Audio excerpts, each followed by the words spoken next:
Hello, my name is Matthew Montgomery, and today I'm going to be sharing a short presentation with you on the character trait self-ownership. Simply, what I would like to do first is kind of describe what this means, essentially give you definition in my own words. And all self-ownership is, to most people, is a philosophy that you are sovereign in your day-to-day lives.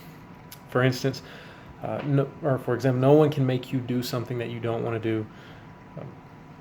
You are in control of your actions. You are the only one who can commit those actions. No one can force you to do something you don't want to do, and therefore you have to own up to those actions and the consequences that come after those actions, whether those consequences be good or bad. So that's essentially all self-ownership is. A good example of what this looks like kind of in our day-to-day lives that I'm pretty sure most of us can relate to is going to the gym. No one can force any of us to go to the gym. No amount of studies, no amount of reading or watching videos on YouTube can force us to go to the gym. That's an action that we have to decide that we're going to do or we're not going to do. And we have to take ownership of that and essentially we have to accept the consequences. So if you go to the gym, you lead a healthy lifestyle, then you typically will have good results. You'll feel better, not only about yourself, mentally, but physically. You'll also just feel better. And the opposite can be said for people who do not go to the gym or are not active and lead a very sedentary lifestyle. But again, we have to take ownership of those actions and the consequences that come after. A quote that I stumbled across when I started looking into this character trait, it says, if you're wrong, own up to what you didn't do right. That's how you earn respect, and that's how you learn. I think that hits the nail on the head as far as what this is all about. It's all about owning up to the things that you've done and the consequences that come after that. Also, as I've been reading up on this, I did come across what I think is a really good passage in Proverbs. It's Proverbs 28:13, and it says exactly, whoever conceals his transgressions will not prosper, but he who confesses and forsakes them will obtain mercy. Essentially, what the writer of Proverbs is telling us is that when we commit certain sins or do certain things that are not pleasing to God, that if we continue down that path, we will not prosper. We, again, taking ownership for our actions and the consequences that come with them. However, if we seek his forgiveness, if we ask for his mercy, we turn away from those sins or those different actions, then the opposite is true. God will give us his mercy and his love. So again, this is something that happens in our day-to-day lives on a personal basis, a religious basis, but it also occurs in coaching and in athletics.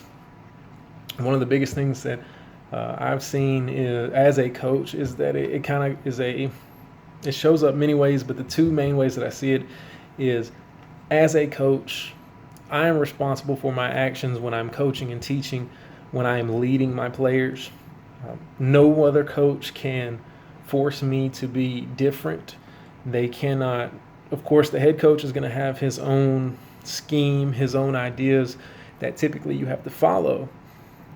However, as a position coach, as an assistant coach, I am the one that's with those position players on a day-to-day basis. I'm the one that's leading them and teaching them, and therefore my actions, whether good or bad, are going to result in are going to have some kind of consequence. And again, those consequences based on my actions are good or bad. And so I have to take ownership of my own coaching style and how I treat my players.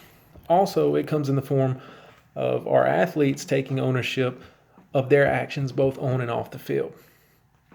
If they mess up in the classroom, if they mess up off the field with the law, then there's going to be punishments, there's going to be consequences. A quote that I really liked from one of our recent readings, a season of life was by one of the young men on the team, Napoleon. He stood up at halftime and told his teammates, "We need to do this for the guys who have not played yet."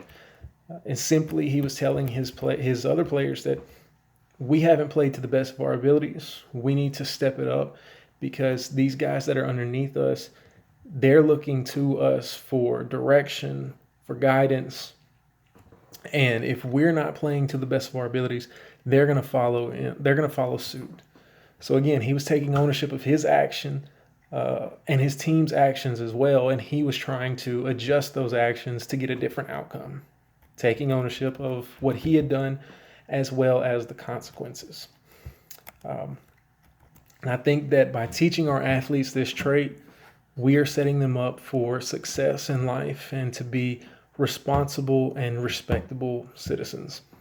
And that's why I believe that self-ownership is a very important trait that we have to have as educators, as coaches, and we have to, or administrators, and we have to instill these traits, this trait, self-ownership, into our kids in the classroom, on the field, in the hallways, even outside of school, wherever we interact with them.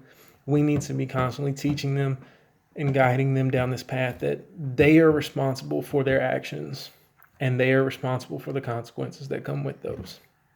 Thank you.